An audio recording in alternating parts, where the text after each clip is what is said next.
Hello everyone, welcome to my channel cam learners. Students, आज का हमारा टॉपिक है फेज रूल।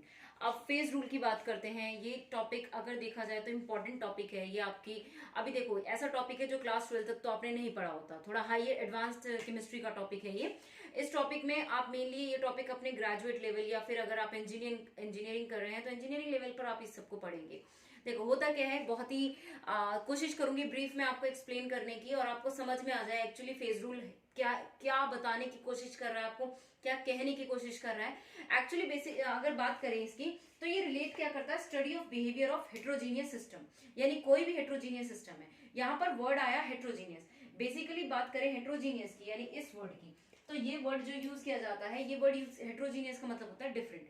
यानी कोई सिस्टम है आपके पास, उसमें अलग अलग कंपोनेंट प्रेजेंट है और आपको उसके बिहेवियर, यानी वो जो सिस्टम है उसके बिहेवियर, वो जो आपको हेट्रोजीनियस सिस्टम दिया हुआ है उसके बिहेवियर की स्टडी करनी है आपको।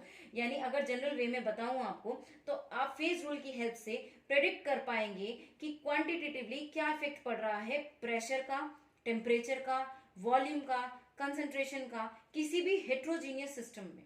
समझ में आ रही है बात? यानी कोई भी हेट्रोजीनियस सिस्टम है उस पर क्या इफेक्ट पड़ेगा, प्रेशर का, टेम्परेचर का, ये जो वेरिएशन है इनका क्या इफेक्ट पड़ेगा। यानी अगर होल ऑफ बात करूं तो बिहेवियर बातें बताएंगे किसका, किसी भी हेट्रोजीनियस सिस्टम का। अब इसमें पहली मैं बात आ रही है फेज रूल की। यानी फेज रूल चल रहा है तो आपको पता होना चाहिए what is phase actually. Phase क्या है? एक होमोजीनियस, डिस्टिंक्ट और मैकेनिकली सेपरेबल पार्ट है किसी भी सिस्टम का। यानी अगर फेज की बात करें तो फेज क्या है, कोई भी, अगर मैं कहूं कि आप सब तो एक फेज में बैठे, यानी कोई भी होमोजीनियस सिस्टम, होमोजीनियस का मतलब होता है सेम। ठीक है, एक सिस्टम है, वो सिस्टम में जितने भी कंपोनेंट है सारे क्या है, एक जैसे हैं, सेम है, लेकिन वो उनको आप मैकेनिकली सेपरेट कर सकते हैं। यानी थ्रू एनी फोर्स, एक्सटर्नल चीज के थ्रू आप उसको सेपरेट कर सकते हैं। और आप उसको सेपरेट करते हैं तो उनकी अपनी एक डेफिनेट बाउंड्रीज भी होंगी। चलो एक उदाहरण के साथ बताती हूँ आपको। मान लीजिए आपने नमक पानी में घोला, तो नमक था और पानी था, जब वो घुल गया तो वो होमोजीनियस मिक्सचर बन गया, दोनों आपस में मिल गए। ठीक है, अब वो होमोजीनियसली क्या हो गया, डिस्टिंक्ट हो गया। होमोजीनियसली वो एक सोल्यूशन बना लिया आपने, लेकिन आप उसको क्या कर सकते हैं, अगर आप उसको हीट दें इवेपोरेशन के थ्रू, सॉल्ट अलग और आप वाटर को इवेपोरेट करा देंगे, सॉल्ट नीचे रह जाएगा। तो यानी वहां पे आपने मैकेनिकली सेपरेट किया उस चीज को। ठीक है, तो मैकेनिकली सेपरेबल हो वो पार्ट। ठीक है, और उसकी अलग अलग क्या हो, डेफिनेट बाउंड्रीज हो। तो फेज की बात करें, फेज मैंने आपको बताया कोई भी होमोजीनियस पार्ट है, यानी जो आपस में मिला हुआ है, मिक्सचर है, मिसिबल है, और लेकिन आप उसको मैकेनिकली सेपरेट कर सकते हैं। कुछ एग्जांपल्स देखते हैं फेज के, आइए देखिए।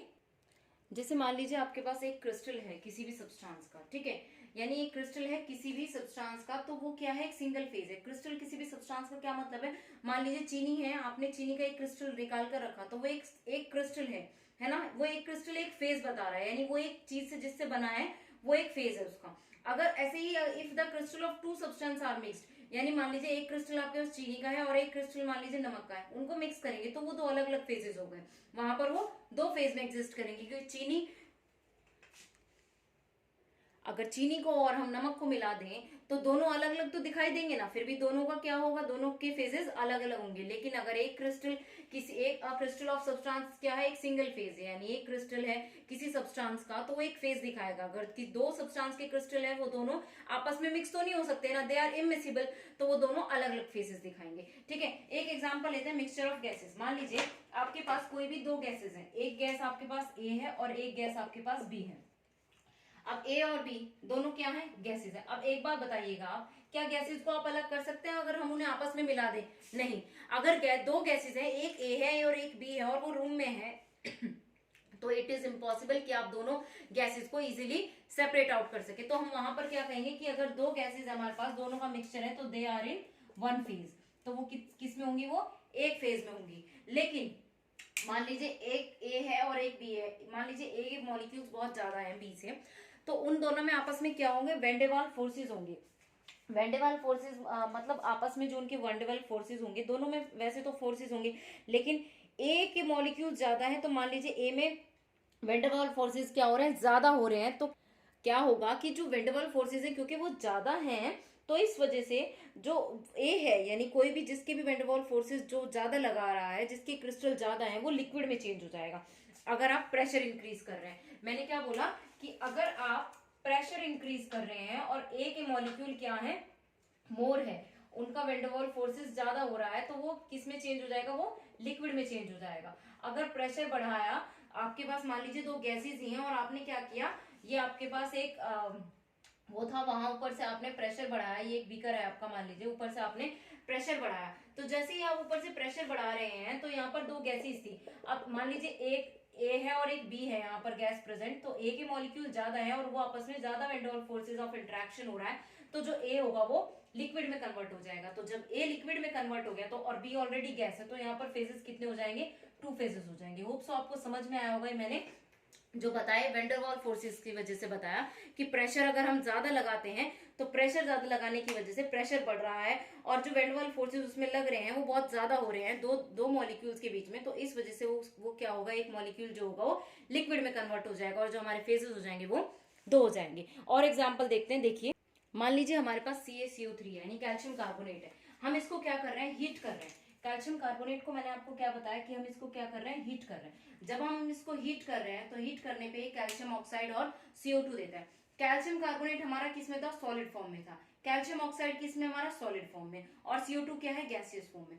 फेज बताने कितने फेजेस होंगे, यहाँ पर ध्यान से देखिएगा कितने फेजेस होंगे। देखिए कैल्शियम कार्बोनेट क्या हुआ, डिसोसिएट हुआ कैल्शियम ऑक्साइड में और CO2 में, ठीक है। तो एक सॉलिड ये था, एक सॉलिड वो था और एक गैस वो था, तो हमारे पास क्या था, एक सॉलिड था और प्लस एक सॉलिड था और एक प्लस एक गैस थी हमारे पास, ठीक है। तो टोटल मिलाकर कितने फेजेस हो गए, 3 फेजेस हो गए।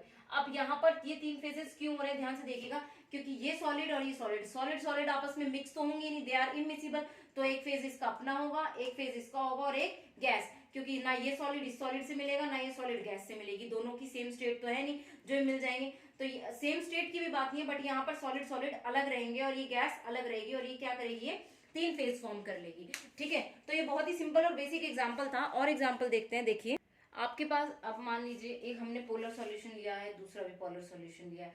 अगर पोलर पोलर हैं दोनों तो वो आपस में एक फेज बना रहे हैं। पोलर का मतलब मान लीजिए हमने यहाँ पर एक पोलर लिया है वाटर, ठीक है, H2O, और दूसरा पोलर लिया है हमने अल्कोहल, कोई भी अल्कोहल होगा, ठीक है। अब एक चीज बताइए, सबको पता है भाई, आप वो बनाते हैं ड्रिंक जो लोग करते हैं वो उसमें उसको डाइल्यूट करने के लिए सबको पता पानी मिलाते हैं। अब ऐसा तो होता नहीं कि पानी अलग और ड्रिंक अलग हो जाता है, ये तो पॉसिबल होगा नहीं, है ना। जो आपने अल्कोहल लिया वो अलग होगा। तो H2 और अल्कोहल यानी दोनों कैसे हैं, पोलर पोलर है, तो दोनों पोलर आपस में क्या हो गए, मिसिबल हो गए, दोनों मिक्स हो गए। दोनों मिक्स होने की वजह से वो क्या बना रहे हैं, एक फेज बना रहे हैं। ऐसे ही अगर दो नॉन पोलर सॉल्वेंट्स हैं तो दो नॉन पोलर आपस में मिलेंगे तो वो मिलकर क्या बनाएंगे, एक फेज बनाएंगे। दो नॉन पोलर, मान लीजिए आपके पास कार्बन टेट्राक्लोराइड है और इधर आपके पास कोई भी ईथर है, ठीक है, तो ये इथर इथर आपस में मिलकर क्या बनाएंगे, एक फेज बनाएंगे, ठीक है। लेकिन अगर आपके पास एक पोलर है और एक नॉन पोलर है, अगर एक पोलर है एक नॉन पोलर है, यानी आपके पास वाटर है और वाटर में आप CCl4 मिला रहे हैं, तो ये आपस में दोनों मिलकर कितने फेज बना रहे हैं, 2 फेज बना रहे हैं, ठीक है।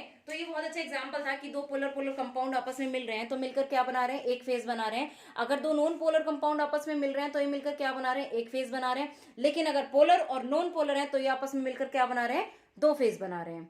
चलो एक और मैं आपको बहुत अच्छा एग्जांपल देती हूँ, शायद आपको क्लियर भी हो जाए और समझ भी आ जाए। देखिए यहाँ पर मानते हैं, देखो एक और मैंने ये बहुत अच्छे एग्जांपल बेसिक जो आप अपनी डेली लाइफ में देख लेते हो, जैसे सॉल्यूशन लिया था NaCl का वाटर में। NaCl क्या है, नमक। नमक का सॉल्यूशन आप पानी में लेंगे तो वो घुल जाएगा, मतलब आप उसको घोल लेंगे, घोल कर एक यूनिफॉर्म सॉल्यूशन बनेगा। तो वो यूनिफॉर्म सॉल्यूशन यानी इट इज एक सिंगल फेज। अब वहां पर क्या है, वो एक फेज फॉर्म कर रहा है क्योंकि वो पानी में नमक घुल चुका बिल्कुल। लेकिन अगर आप, मैं इसी का ही कंपेयर करूं, पानी में चीनी को अगर आप घोलते हैं, अगर वो सैचुरेटेड है, अगर वो चीनी सैचुरेटेड है तो वो 2 फेजेस बनाइए। कैसे 2 फेज, एक तो वो की solution of water plus sugar, जो उसमें शुगर जितनी भी मिल गई वो, ठीक है। मैंने क्या बताया आपको कि अगर आप शुगर प्लस वाटर कर रहे हो, ठीक है, और ये कैसी है, ये दोनों ये सैचुरेटेड है। अगर ये दोनों सैचुरेटेड हैं तो बात कर रहे हैं हम, ठीक है, सैचुरेटेड की बात करें तो शुगर प्लस वाटर, एक सॉल्यूशन तो वो हो गया जो शुगर और वाटर ने बनाया, ठीक है, प्लस एक वो हो गया जो शुगर नीचे सेटल डाउन हो गई, ठीक है, कौन सी, जो नीचे सेटल डाउन हो गई। तो इन्होंने दोनों ने क्या मिलकर बनाया, इन्होंने दोनों ने मिलकर 2 फेज बनाए। लेकिन अगर बात करें solution of NaCl in water, यानी नमक को अगर हम पानी में घोल रहे हैं तो एक यूनिफॉर्म सॉल्यूशन बना रहा है, तो वहां पर फेज कितने होंगे, वहां पर एक फेज होगा आपका, ठीक है। एक बहुत अच्छा एग्जांपल लेते हैं, आप लोगों ने वो कोलाइडल सॉल्यूशन पढ़ा होगा, चैप्टर होता है वो, तो हमें पता है उसमें सॉल्यूशन को 3 पार्ट्स में डिवाइड किया जाता है, ट्रू सॉल्यूशन, कोलाइडल और सस्पेंशन। ट्रू सॉल्यूशन वो होते हैं जिनका साइज 1 नैनोमीटर तक होता है, कोलाइडल सॉल्यूशन वो होते हैं जिनका साइज 1 नैनोमीटर से 1000 नैनोमीटर तक होता है, और सस्पेंशन होते हैं जिनका 1000 से ज्यादा होता है। देखो अगर ट्रू सॉल्यूशन की बात करें तो ट्रू सॉल्यूशन का साइज मैंने आपको कितना बताया कि 1 नैनोमीटर होता है। अब साइज ही इतना छोटा है, साइज कितना है 1 नैनोमीटर। 1 नैनोमीटर अपने आप में कितना ज्यादा छोटा साइज है, तो यानी यहाँ पर आपको इट इज इम्पॉसिबल कि आप क्या कर सके, उसको अलग कर सके, यानी आप यहाँ पर इसको अलग नहीं कर सकते। तो यहाँ पर जो ट्रू सॉल्यूशन होगा उसको आप किसकी तरह बिहेव करेगा, वो एक फेज की तरह बिहेव करेगा ट्रू सॉल्यूशन। लेकिन अगर कोलाइडल सॉल्यूशन की बात करें, कोलाइडल सॉल्यूशन देखो पार्टिकल साइज तो 1 नैनोमीटर से 1000 नैनोमीटर भी बहुत छोटा साइज है, लेकिन फिर भी इसको क्या किया गया, इसको हेट्रोजीनियस माना गया। अब ये हेट्रोजीनियस क्यों है, ये आप पढ़िएगा, ध्यान दीजिएगा कि ये क्यों है। यहाँ पर ये टॉपिक मैं नहीं एक्सप्लेन कर सकती, हो सका तो नेक्स्ट कभी वीडियो बनाऊंगी इसकी मैं। तो इसको हेट्रोजीनियस बोला गया। हेट्रोजीनियस क्यों बोला गया इसको, क्योंकि यहाँ पर जो सॉल्यूशन है वो दो पार्ट्स में डिवाइड होता है, एक डिस्पर्जन मीडियम होता है, एक डिस्पर्जन फेज होता है। तो वहां पर दो पार्ट्स में क्या हो रहा है, आपका सॉल्यूशन डिवाइड हो रहा है। इसलिए जो वो कोलाइडल सॉल्यूशन होता है वो जनरली क्या कर रहा है, एक से दो या दो से ज्यादा फेजेस शो करेगा। यानी अगर फेज की बात करें तो जितने सॉल्यूट पार्टिकल्स होंगे और जो सॉल्वेंट होगा वो कोलाइडल सॉल्यूशन का फेज होगा। और अगर सस्पेंशन की बात करें तो सस्पेंशन के पार्टिकल्स का साइज ही देख लो आप कितना बड़ा है। तो सस्पेंशन में जितने तरह के पार्टिकल्स होंगे उतने ही उसके फेजेस होंगे। समझ में आया? तो ये ऑल अबाउट फेज था। तो फेज मैंने आपको बताया, फेज रूल बताया था। तो फेज रूल मैंने बताया था कि जो भी कोई भी हेट्रोजीनियस सिस्टम है, उस हेट्रोजीनियस सिस्टम में कि आपको अलग अलग, यानी उसका बताया था कि उसमें अलग अलग किस तरीके से चेंजेस हो रहे हैं, यानी टेम्परेचर के, प्रेशर के, या फिर वॉल्यूम के, कंसंट्रेशन के आने से किस तरीके से उसमें चेंजेस हो रहे हैं, उसकी कंसंट्रेशन में चेंजेस हो रहे हैं किसकी, किसी भी हेट्रोजीनियस सिस्टम की। वो फेज रूल था। और फेज क्या है कि फेज वो क्या है, कितनी, यानी कोई भी होमोजीनियस फिजिकली डिस्टिंक्ट पार्ट जिसको आप मैकेनिकली तो सेपरेट कर सकते हैं, लेकिन वैसे वो क्या होगा, होमोजीनियस होगा। मैंने काफी सारे एग्जाम्पल दिए आपको, बहुत ही बेसिक एग्जाम्पल दिए, ठीक है। अगर मैं आपको समझा पाऊंगी तो बहुत अच्छी बात है, लेकिन सबसे बेसिक एग्जाम्पल से लेकर शुरू किया था मैंने। बाकी नमक में पानी घुलना एक फेज हो गया, फिर उसको मैकेनिकली आप सेपरेट कर सकते हैं, या शुगर में वाटर घोल रहे हैं ये एक फेज हो गया, और जो नीचे शुगर बच गई वो दूसरा फेज हो गया। फिर मैंने सोल्यूशन का बताया, कैल्शियम कार्बोनेट का बताया, क्रिस्टल का बताया। होप सो आपको फेज समझ में आया होगा। अब इसका ही अगला टॉपिक शुरू करते हैं, कॉम्पोनेंट। देखो कॉम्पोनेंट एक्चुअली होता क्या है, minimum number of constituent sufficient for determine the composition of all phases. मतलब जैसे मान लीजिए हमारे पास कोई भी मल्टीफेज सिस्टम है, ठीक है, तो उस पूरे सिस्टम को डिस्क्राइब करने के लिए हमें कितने केमिकल स्पीशीज की जरूरत पड़ेगी, वो कंपोनेंट है। यानी आपको एक सिस्टम दे दिया है, अब ये मैंने आपको फेज पढ़ा है, ठीक है, फेज अलग अलग फेजेस मैंने आपको बताया कि कोई होगा तो 2 फेज होंगे, 3 फेजेस होंगे। और कंपोनेंट वही है कि कोई भी मल्टीफेज सिस्टम है तो उस पूरे सिस्टम को डिस्क्राइब करने के लिए आपको कितने केमिकल स्पीशीज की जरूरत पड़ेगी, वो कंपोनेंट है। मान लीजिए एक एग्जांपल लेते हैं, आपके पास 10 आदमी है और 10 आदमी को आपने 4-5 ग्रुप के 2 ग्रुप्स में डिवाइड कर दिया। एक ग्रुप को ए बोला, एक ग्रुप को बी बोला। तो एक ग्रुप क्या है, एक उसका कंपोनेंट है, यानी वो मल्टीफेज सिस्टम था। आप उसको कैसे डिटरमाइन कर रहे हैं, कैसे आप उसको बता पा रहे हैं, कैसे डिस्क्राइब कर रहे हैं, वो ए के द्वारा डिस्क्राइब कर रहे हैं, ठीक है। तो यही एक तरीके से मैं एग्जांपल दूंगी कि हमारे पास कोई मल्टीफेज सिस्टम होता है, उसको हमें डिस्क्राइब करना है तो कितने केमिकल स्पीशीज हमें चाहिए, वो एक्चुअली कंपोनेंट है। यानी मान लीजिए आपके पास कितने कम मिनिमम नंबर ऑफ कॉन्स्टिट्यूएंट आपको चाहिए उसको डिटरमाइन करने के लिए। चलो ये सब छोड़ो, हम एक एग्जांपल लेते हैं। मान लीजिए हमारे पास H2O है, ठीक है, ये हमने सबने पढ़ा है, इक्विलिब्रियम होता है H2O और ये इक्विलिब्रियम है H2O, ठीक है। तो ये मान लीजिए सॉलिड, लिक्विड एंड गैस। इस पॉइंट को हम बोलते हैं क्या, ट्रिपल पॉइंट।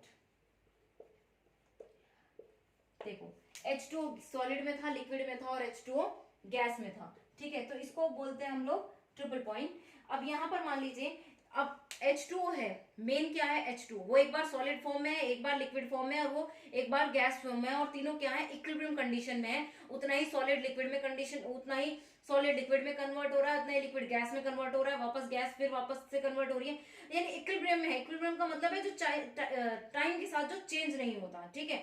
जब कोई क्वांटिटी दी जाए और वो क्या हो, वो चीजें आपस में रिपीट हो, ठीक है, चीजें एक से दूसरा, दूसरे से तीसरा आपस में रिपीट होती चली जाए, वो क्या है, इक्विलिब्रियम कंडीशन है। यानी जो टाइम के साथ चेंज नहीं हो रहा है, एक बार बन गया तो वो बनता ही जा रहा है, चीजें होती जा रही है। यहाँ पर देखो वाटर था, वाटर एक बार सॉलिड फॉर्म में, एक बार लिक्विड फॉर्म में, एक बार गैस फॉर्म में है। तो यहाँ पर आप क्या बोलेंगे कि वाटर एक बार लिक्विड फॉर्म में, एक बार गैस फॉर्म में, एक बार सॉलिड फॉर्म में है, लेकिन पूरे का है क्या, मेन एक क्या चीज है, एक क्या है, एक वाटर है, वो वाटर एक कंपोनेंट है। फिर उसके बाद वो 3 फेजेस में है, एक बार सॉलिड फेज में, एक बार लिक्विड फेज में, एक बार गैस फेज में, लेकिन कंपोनेंट कितने होंगे उसके, एक कंपोनेंट होगा। ठीक है। तो यानी अगर पूरे गैसियस स्टेट को बताने के लिए कहना होगा, अगर मैं बोल रही हूँ कि पूरा ये गैसियस स्टेट है, आप इसको कैसे बताएंगे? किसका गैसियस स्टेट है? वाटर का है। लिक्विड है तो किसका है? वाटर का है। सॉलिड है तो किसका है? वाटर का है। तो कंपोनेंट कितने हुए? कंपोनेंट तो एक मेन हुआ ना, एक मेन कंपोनेंट क्या हुआ? वाटर हुआ। यानी इस पूरे जो ये पूरा आपका प्रोसेसिंग थी, ये ट्रिपल पॉइंट होता है, इस पूरे को डिस्क्राइब करने के लिए एक कंपोनेंट चाहिए था। वो एक कंपोनेंट क्या है? वाटर है। वाटर नहीं होगा तो कहाँ सॉलिड होगा, कहाँ लिक्विड होगा और कहाँ गैस होगा? तो एक मेन कंपोनेंट क्या हुआ? वो वाटर हुआ। तो वही मैंने बोला कि minimum number of constituent sufficient, यानी कितने कम से कम नंबर ऑफ कंस्टिट्यूएंट होने चाहिए ताकि आप किसी एक फेज को, मल्टी फेज को डिस्क्राइब कर सके। ठीक है। और मैं अगर आपको एग्जांपल दूं तो देखो, बेसिकली एक मान लेते हैं हम, सल्फर का हम जानते हैं। ठीक है। सल्फर 4 फॉर्म में एग्जिस्ट करता है। सल्फर रोम्बिक फॉर्म में एग्जिस्ट करता है। ठीक है। इसके अलावा सल्फर मोनोक्लिनिक फॉर्म में एग्जिस्ट करता है। ठीक है। सल्फर उसके अलावा मोनोक्लिनिक रोम्बिक लिक्विड फॉर्म में होता है सल्फर। ठीक है। और एक सल्फर होता है किसमें? वेपर फॉर्म में। तो सल्फर 4 फॉर्म में एग्जिस्ट कर रहा है। रोम्बिक, मोनोक्लिनिक, ये मोनोक्लिनिक है यहाँ पे, मोनोक्लिनिक। ठीक है। यहाँ पर लिक्विड है और वो क्या है? वेपर स्टेट में। तो सल्फर 4 स्टेट्स में क्या हो रहा है? अलग अलग स्टेट में, अलग अलग फेजेस में प्रेजेंट है। लेकिन सिस्टम क्या है? मतलब फेजेस तो 4 है कि वो रोम्बिक फेज में है, मोनोक्लिनिक फेज में है, वो लिक्विड फेज में है, वो वेपर फेज में है, 4 है। लेकिन कंपोनेंट क्या है? कंपोनेंट तो एक सल्फर ही है ना। मतलब अगर आप चारों को बता रहे हैं तो बता किसके द्वारा रहे हैं? सल्फर के द्वारा बता रहे हैं। तो मतलब सल्फर कहने से ही तो पता चल रहा है ना कि वो एक कि सल्फर के अलग अलग क्या है? फेजेस हैं। लेकिन कंपोनेंट कितना है? यहाँ पर भी सल्फर के जो कंपोनेंट है वो कितने हैं? वो एक कंपोनेंट है सल्फर का। ठीक है। तो यहाँ पर भी सल्फर के कंपोनेंट कितने हैं? एक है। तो यानी अलग अलग फेजेस को डिस्क्राइब करने के लिए आपको कितना कम से कम जो केमिकल स्पीशीज की जरूरत पड़ रही है वो क्या है? कंपोनेंट है। और मैं आपको एक एग्जांपल देती हूँ, बहुत अच्छा एग्जांपल है, होप सो आपको समझ आ रहा होगा। प्लीज तो चैनल को लाइक, शेयर और सब्सक्राइब जरूर कीजिएगा ताकि मैं इसके आगे नेक्स्ट वीडियो भी इसी तरीके से आपकी हेल्प के लिए डाल सकूं। देखिएगा और एग्जाम्पल देखते हैं। यहाँ पर मैंने आपको पहले फेज में भी एग्जांपल बताया था कि कैल्शियम कार्बोनेट सॉलिड फॉर्म में है, रिएक्ट करता है तो कैल्शियम ऑक्साइड और CO2 बनाता है। अब कैल्शियम कार्बोनेट सॉलिड फॉर्म में है, कैल्शियम ऑक्साइड किसमें है? सॉलिड फॉर्म में, और CO2 किसमें? गैस फॉर्म में। यानी यहाँ पर कितने फेजेस हैं? यहाँ पर 3 फेज है। अब देखो बात करते हैं कंपोनेंट की। कंपोनेंट हम कैसे निकाल रहे हैं? अभी तक तो मैंने आपको वर्बली बताया कि कंपोनेंट हम ऐसे निकाल रहे हैं। अभी इसका फॉर्मूला होता है number of component is equals to constituent minus relation between them. यानी जो कॉन्स्टिट्यूएंट प्रेजेंट है उसमें से माइनस कितने रिलेशन वो बना रहा है। ठीक है। रिलेशन बनाना मतलब कि वो कितनी बार रिएक्शन कर रहा है और कितनी बार रिएक्शन से कितने फेजेस बन रहे हैं। मान लीजिए यहाँ पर, चलो इसके लिए हम निकालते हैं, C is equals to N minus E है तो कंपोनेंट। N यहाँ पर नंबर ऑफ क्या है? कॉन्स्टिट्यूएंट है। नंबर ऑफ कॉन्स्टिट्यूएंट का क्या मतलब है कि कितने उसमें कॉन्स्टिट्यूएंट प्रेजेंट है? इसमें 3 फेजेस प्रेजेंट है, 3 कॉन्स्टिट्यूएंट प्रेजेंट है, एक सॉलिड और तीसरा गैस, 3। और कितने रिलेशन बना रहा है ये? एक रिलेशन बना रहा है। यहाँ पर एक बार रिएक्शन हो रही है, कैल्शियम कार्बोनेट एक बार रिएक्शन करके कैल्शियम ऑक्साइड बना रहा है। तो कितने रिलेशन हो रहे हैं? एक रिलेशन हो रहा है, इज इक्वल्स टू 2। तो यानी यहाँ पर कितने कंपोनेंट चाहिएंगे? 2 कंपोनेंट चाहिएंगे हमें इसको डिस्क्राइब करने के लिए कि कैल्शियम कार्बोनेट से कैल्शियम ऑक्साइड और CO2 जो बन रहा है, हमें 2 कंपोनेंट चाहिएंगे। आप खाली कैल्शियम बता दें कि कैल्शियम है इसमें तो नहीं बता पाएंगे आप फेजेस कौन से होंगे, या आप खाली बता दें यहाँ पर कार्बन डाइऑक्साइड है तो भी नहीं बता पाएंगे। तो यहाँ पर दोनों सॉलिड जो होंगे वो अलग फेज बना रहे होंगे, गैस एक अलग फेज बना रहा होगा, और दोनों मिलकर जो कंपोनेंट बन रहा होगा वो 2 कंपोनेंट होंगे। यानी यहाँ पर इस पूरे प्रोसेस को 2 कंपोनेंट से आप एक्सप्लेन कर पाएंगे। अब एक और अगर मैं आपसे, मतलब सपोज इसी तरीके से अगर हम एग्जांपल लेते हैं, मान लीजिए आपके पास सुक्रोज सॉल्यूशन है यानी शुगर सॉल्यूशन है, आप उसको वाटर में डिसॉल्व करते हैं। तो शुगर सॉल्यूशन वाटर में डिसॉल्व करते हैं, अभी भी बताया था कितने फेज बना रहा है? 2 फेज बना रहा है। 2 फेज हो मतलब 2 फेज है, 2 फेज बना रहा है। तो उसके जो कंपोनेंट होंगे वो भी 2 होंगे क्योंकि शुगर और पानी अलग अलग है, दोनों अलग अलग है। ठीक है। दोनों के कॉन्स्टिट्यूशन भी अलग होंगे। अब यहाँ पे क्यों, मतलब यहाँ से ये भी बताना होगा कि कितना पानी और कितनी चीनी है कंपोनेंट के लिए। यानी अगर आपका शुगर है और उसमें आप वाटर मिला रहे हैं, तो ये मैंने अभी बताया था सैचुरेटेड सॉल्यूशन है तो 2 फेजेस होंगे। ठीक है। 2 फेजेस होंगे और कंपोनेंट भी कितने बता रही हूँ मैं? 2 कंपोनेंट होंगे। क्यों होंगे 2 कंपोनेंट? क्योंकि हमें ये भी बताना पड़ेगा कि शुगर थी तो वो कितनी थी और पानी था तो वो कितना था। ठीक है। तो मेनली आप, अगर मैंने आपको फेज के बहुत सारे फॉर्मूले लिखवाए, बहुत सारे एग्जाम्पल लिखवाए, कंपोनेंट क्या है आप फॉर्मूले, आपको पता है कितने फेज होंगे, फेज आपको निकालना आ गया। ठीक है। और कितने रिलेशन उसमें बन रहे हैं, जैसे ही जितने भी रिलेशन बन रहे होंगे उससे आप इजीली बता पाएंगे कि उसमें कितने कंपोनेंट प्रेजेंट हैं, और आप इजीली बता पाएंगे कि उसमें कितने कंपोनेंट प्रेजेंट होंगे। अच्छा, मैंने आपको ट्रिपल पॉइंट का एक एग्जांपल दिया था अभी अभी। मान लीजिए कि H2O से लिक्विड, मतलब सॉलिड से लिक्विड बन रहा है और लिक्विड से फिर वो गैस बन रहा है। फॉर्मूले में रखते हैं इसको भी, N माइनस ई है। N कितने हैं, यानी फेजेस कितने हैं, सॉलिड लिक्विड और गैस, 3 फेजेस हैं। और रिलेशन कितने बन रहे हैं, एक बार वो सॉलिड से लिक्विड में कन्वर्ट हो रहा है, एक बार लिक्विड से गैस में कन्वर्ट हो रहा है, 2 रिलेशन बना रहा है। ठीक है, 3 माइनस 2 इज इक्वल टू 1, यानी कॉम्पोनेंट कितना है, 1 कॉम्पोनेंट है। मैंने बोला था ना वाटर अपने आप में एक कॉम्पोनेंट है, तो वो एक कॉम्पोनेंट कैसे है, वो इस तरीके से आप फॉर्मूले में रखेंगे तो भी आप इजीली कॉम्पोनेंट को समझा पाएंगे। ठीक है, होप सो कॉम्पोनेंट आपको समझ में आया होगा, यानी कितने मिनिमम नंबर ऑफ कंस्ट्रेंट आपको चाहिए किसी भी फेज को डिस्क्राइब करने के लिए, वो उसका कॉम्पोनेंट है। अगले टॉपिक पर आते हैं, डिग्री ऑफ फ्रीडम। देखिए क्या होता है डिग्री ऑफ फ्रीडम। देखो मान लीजिए डिग्री ऑफ फ्रीडम की बात कर रहे हैं, तो इसकी डेफिनेशन अगर मैं बताऊं तो नंबर ऑफ इंडिपेंडेंट वेरिएबल।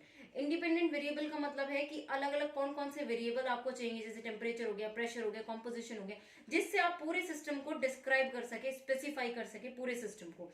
ठीक है, यानी अलग अलग कितने वेरिएबल आपको चाहिए, प्रेशर, टेम्परेचर, कॉम्पोजिशन, वॉल्यूम जो भी है, या आपका कंसेंट्रेशन, ताकि एक सिस्टम को डिफाइन किया जा सके। अब मान लीजिए हमारे पास एक कंटेनर है, ठीक है, ये एक हमारे पास कंटेनर है और इस कंटेनर में हमने एक पिस्टन लगा दिया। ठीक है, अब यहाँ पर हमने पिस्टन लगा दिया प्रेशर डालने के लिए उस पर। ठीक है, और मान लीजिए हमने इसमें वाटर रख लिया, H2O हमने इसमें भर दिया, पानी।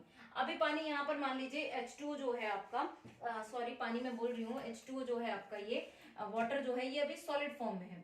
ठीक है, ये अभी जो है आपका एक सॉलिड फॉर्म में है ये H2O।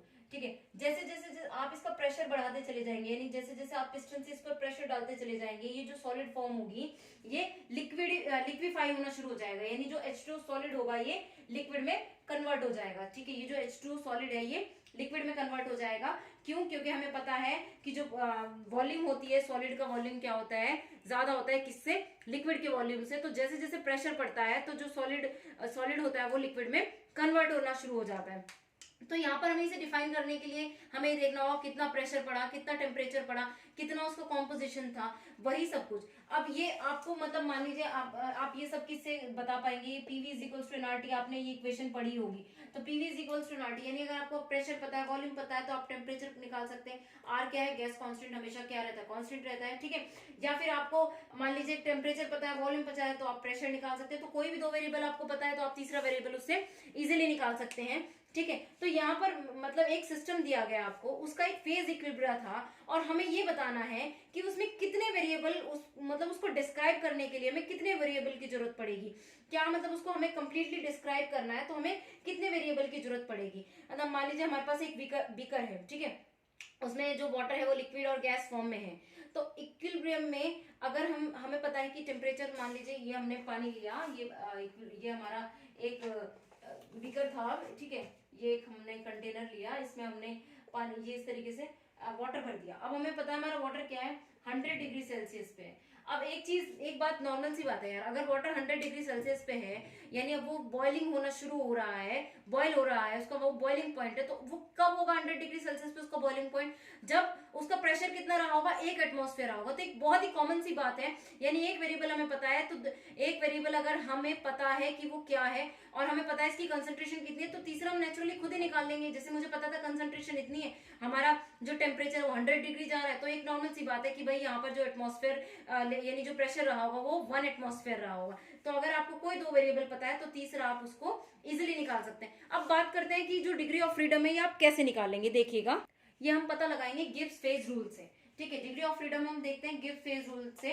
ये फॉर्मूला दिया था गिब्स ने, F is equals to C minus P plus 2। F is for degree of freedom, C है कंपोनेंट माइनस फेज प्लस 2, यानी कंपोनेंट में से फेज घटा के प्लस 2 जोड़े तो ये हम डिग्री ऑफ फ्रीडम निकाल सकते हैं। एग्जांपल लेते हैं, चलो देखो, मान लीजिए आपके पास कोई भी एक कंपोनेंट सिस्टम है, एक कंपोनेंट सिस्टम, मान लीजिए वाटर है आपके पास। ठीक है, वाटर क्या है, एक कंपोनेंट है। ठीक है, अब हमारे पास कंपोनेंट कितना है, एक। अब यहाँ पे अगर फेज की बात करें तो ये सिंगल फेज की बात कर रहे हैं। ठीक है, सिंगल फेज की बात करें, देखो फॉर्मूले में रखते हैं, हमारे पास कंपोनेंट कितने हैं, एक, फेज कितना है, एक सिंगल फेज की, यानी या तो वो लिक्विड होगा या वो गैस होगा या फिर वो सॉलिड होगा। एक फेज की बात कर रहे हैं, प्लस 2, तो 1 1 1, ये कितना आ गया 2 आ गया। तो यानी इस अगर आपके पास कोई भी चीज है, कोई भी सिस्टम है, उसका एक कंपोनेंट है और एक ही उसका क्या है फेज है, तो हमें उसको डिस्क्राइब करने के लिए कम से कम दो कंपोनेंट चाहिए। आपको प्रेशर और टेम्परेचर मान लीजिए दोनों चाहिए उस फेज को डिस्क्राइब करने के लिए।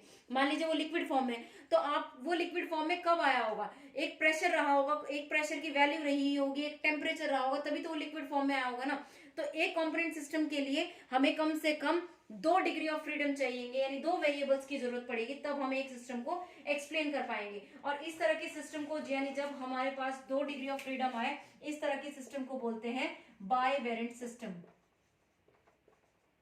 इस तरह के सिस्टम को बोला जाता है बाइवेरिएंट। अब मान लीजिए आपके पास, पहले हमने बात की कि आपके पास एक सिंगल फेज था, ठीक है। अभी मान लेते हैं आपके पास डबल फेज है, ठीक है। फेज कितने हैं, डबल है, तो डबल फेज है आपके पास इस बार। अब हम फॉर्मूले में रखते हैं, ठीक है। कंपोनेंट हमारे कितने रहे होंगे, फेज डबल है, लेकिन कंपोनेंट डबल कैसे, फेज देखो, यानी यहाँ पर अब लिक्विड से ये सॉलिड में, लिक्विड से गैस में कन्वर्ट हो रहा है, तो हमारे पास 2 फेज है।